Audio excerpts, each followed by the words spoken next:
What's going on? It's your boy Sermon, and we're here with the one and only Big Lenbo. What else, sir? Anybody that knows this man knows that he's very instrumental in Logic's success. He gave him, a place to stay, all that. He's been a real close friend. Right. And soon he's going to be stepping out on his own to be a rapper. That's right. And this is the very first time that you're doing an interview. Yeah, man. Very first time. And it's only right doing it with the Sermon. Yes. Yep. Okay, so let's start at the very beginning. You grew up in Adelphi, Maryland. Correct. What was it like growing up there? It was good. It was, it was 1989 when my family moved back to Maryland. And it was a pretty normal neighborhood right outside of the city. So it was like suburb. But, when you live that close to the city, it's like, you get a taste of the city. You go through a couple lights, you're in D.C., Mm-hmm. you know what I mean? And it's just, it was good, It was good. I had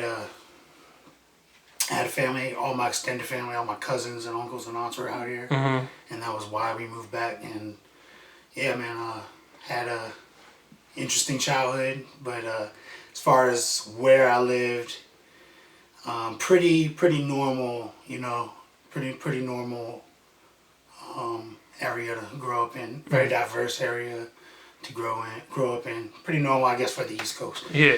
So you mentioned having an interesting childhood. What made it interesting in your eyes? Man, have three other siblings. Grew up with three other siblings. My parents didn't have the greatest marriage. Mm-hmm. You know what I mean? So, they ended up splitting up when I was like 13. But yeah, my house was kind of chaotic.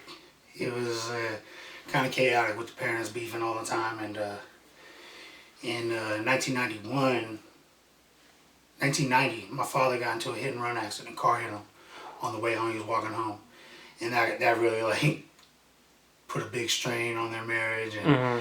and I was. Was he okay after that, or? He almost died after years of like rehab.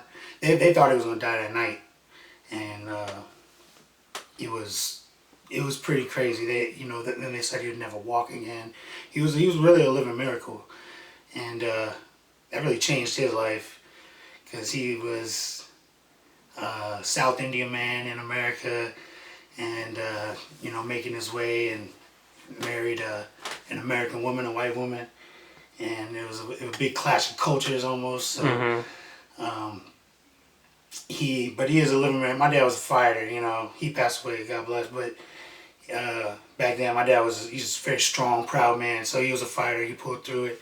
Went through all these years of rehab, and he was walking again, man. He was like a living miracle, straight up. It was crazy, but put a lot of strain on my folks. Mm-hmm. So by the time I got my teenage years, I was outside all the time. Mm-hmm. I didn't want to be home. Did having a chaotic household like that, did that influence you, or do you feel like you were just out there more?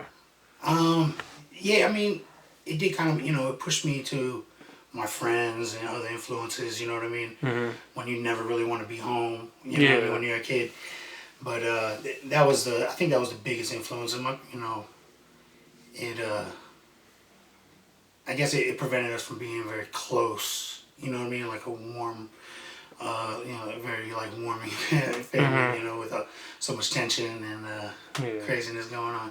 But man, looking back, my parents, they did the best they could. You know what I'm saying? That's what you realize is, they're just people too. You know what I'm saying? Mm-hmm. And it was. I'm actually really grateful for how I grew up, especially my extended family, and Mm-hmm. Having that like support system around, and That's very important. yeah. Okay, let's kind of shift gears. So naturally, you were a fan of hip hop, I'm assuming. Yes, sir. Yeah, man. What got you into hip hop? My older cousin, Anand, man, shout out Andy, man. He when my brother came home from college, he started hanging out a lot with us, and my dad wasn't home, man. That was around the time where he was still in the hospital, like he had to live in the hospital. And my mother was a nurse, so she would work nights, God bless her.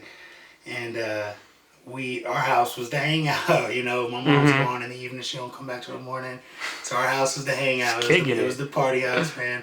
And my cousin Anand, man, he was around 19 at the time. I was like 13. This was like 1994, and he would play these records in his car. And the first record I fell in love with was A Tribe Called Quest, Low End Theory, and that was like that's a record that really started me on the path of loving and appreciating music.